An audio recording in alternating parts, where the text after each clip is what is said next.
Russia just invaded Ukraine. What's going to happen to the stock market? And does that mean you need to be making changes to your portfolio?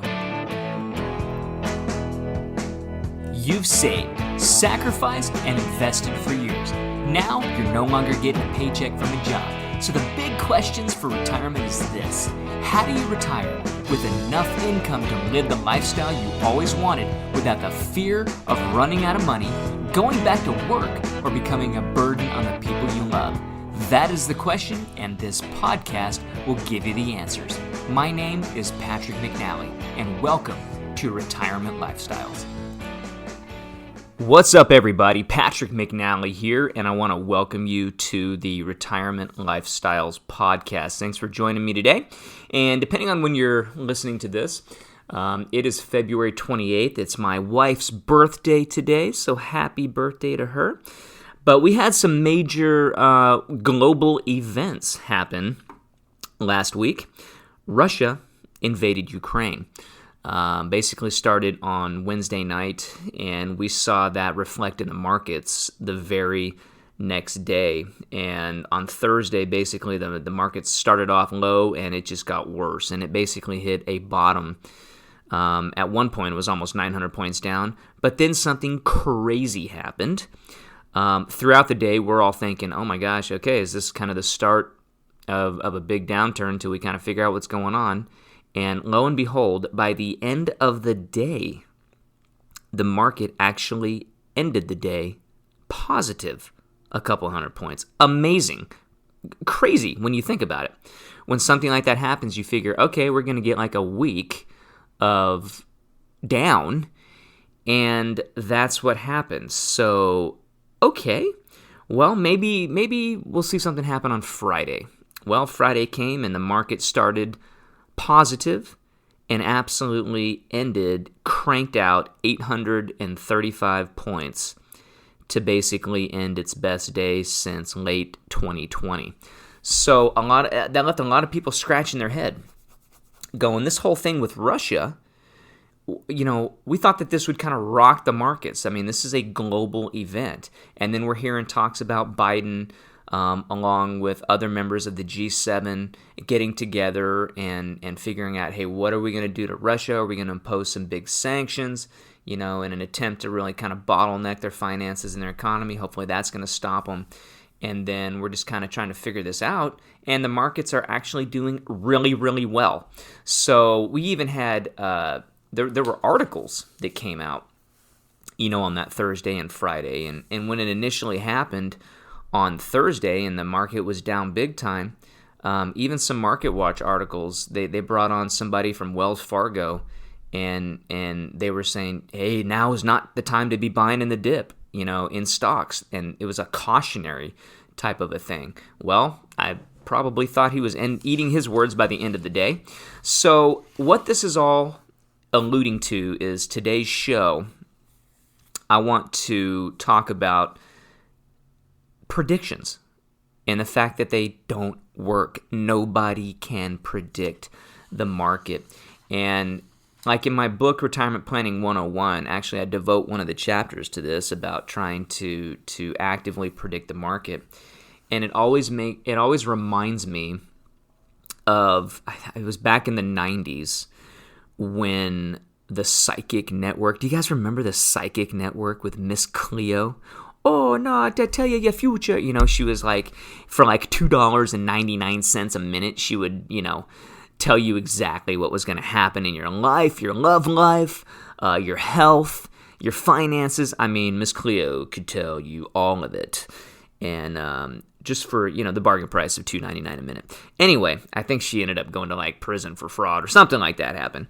But that all kind of that's kind of my tongue-in-cheek story whenever I talk with people about whether or not you can predict what the stock market's going to do.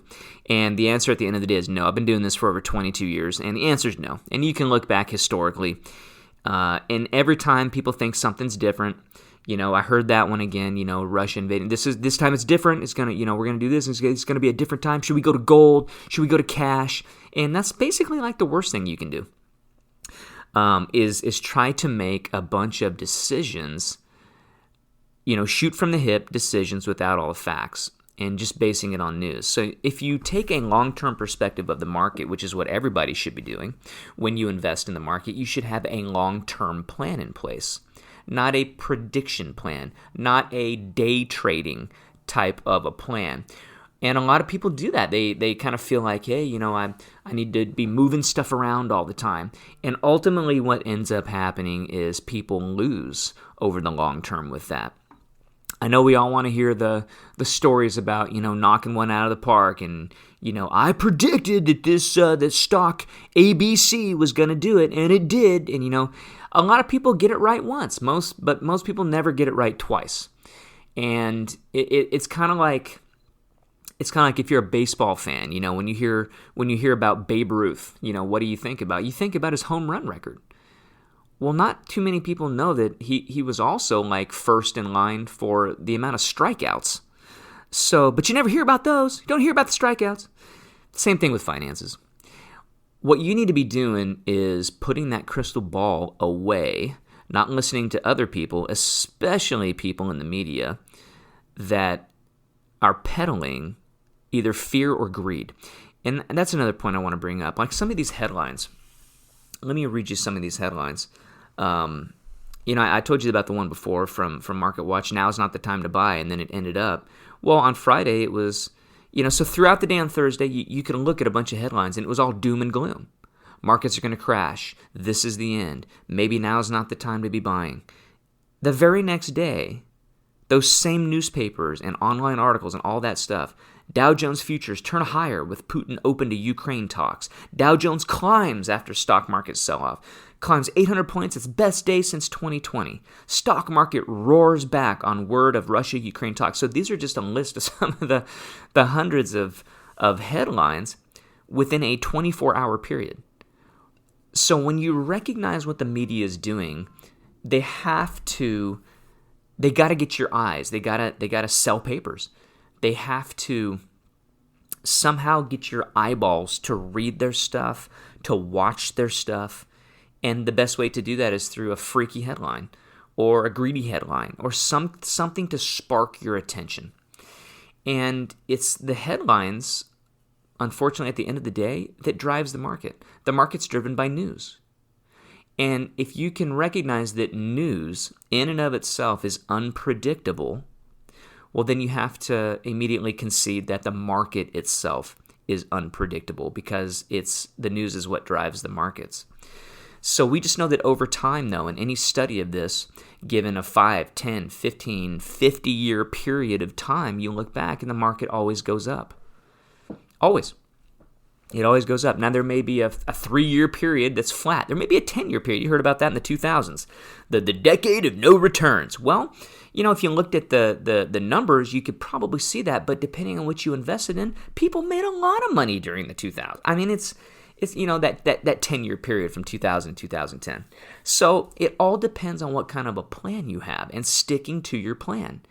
If you're retired or you're getting close, you potentially want to look at a portfolio that's designed to pay you an income from the portfolio, not necessarily just designed for growth. Now, I'm not saying that growth isn't important, but what I'm saying is it probably needs to become secondary in importance. Income is the number one thing that's important in retirement, not just the growth. You can get growth over time. And again, it's about time in the market, not timing the market. You know what I mean? So once you can wrap your head around that, it's almost like having a different mind shift. If you're retired or you're getting ready to be retired, you got to have a little bit of a different mind shift in the way that you invest. And it may not be the same. It probably shouldn't be the same for most people that you've been investing for 20 or 30 years in like your company 401k. Most people, at that time period of life, you're saving money because you're getting a paycheck. You're not paying any bills out of your investments. You're paying them with your paycheck. Well, so you can go after that growth. You can afford to be risky. You can go for those market gains, and you have time to do it while you're working. But when you get into retirement, you're no longer getting that paycheck. You quit. That's retirement. You're no longer getting a paycheck. Now you got to create it, and it comes out of those investments. So doesn't it make sense to invest maybe a little bit differently than you were when you were working, and place growth secondary. Invest for income. It's all about creating a paycheck in retirement that's predictable, that's safe, that's consistent, and one that can even increase when the market's going down. How about that? What if you could continually get income that increased each year without worrying about the balance of your account in the market? If the market went down 20%, but you still got paid the same, what about that?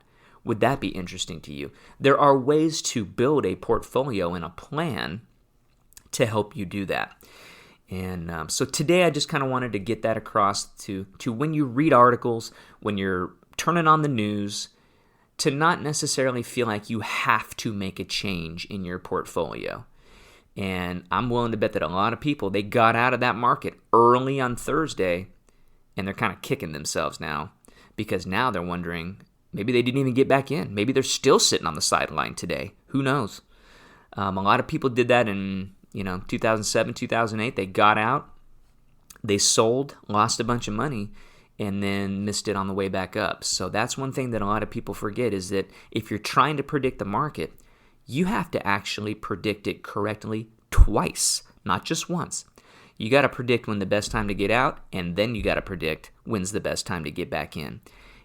And it never works. I'm just here to say it. Arguably, it never works. So that's what I wanted to get across today. Don't pay too much attention. Pay attention to what's going on in the world, but don't necessarily make a bunch of quick decisions based on current news. I want to give you a book, if you'd like, my copy of my book, Retirement Planning 101. I mentioned it. I talked about it at the very beginning with Miss Cleo and predicting. I go into a whole chapter on trying to predict the market in my book, Retirement Planning 101. If you'd like a free copy, I would love to send you one. All you got to do is visit my website, rlaplan.com, and do rlaplan.com/book. And you can put in a little bit of information, tell me where to send your book, and I'll get that out to you ASAP. That website again is rlaplan.com/book. And as always, if you ever have questions, comments, please like this episode if you did, but you can put those comments in the bottom. And if you ever want to reach out to me for a free phone call, you can visit talktopatrick.com. Thanks for joining me today, and I wish you the best in retirement. If you got something good out of the show, make sure you rate it, give me a thumbs up, and hit subscribe so you never miss out. Also, share it with your friends. Be sure to find me on Facebook, Instagram, and LinkedIn. One more thing before you go. Remember that the information I talk about on this podcast is believed to be factual and up to date, but do not consider it as personalized investment advice and cannot be interpreted as an offer to buy or sell any securities mentioned.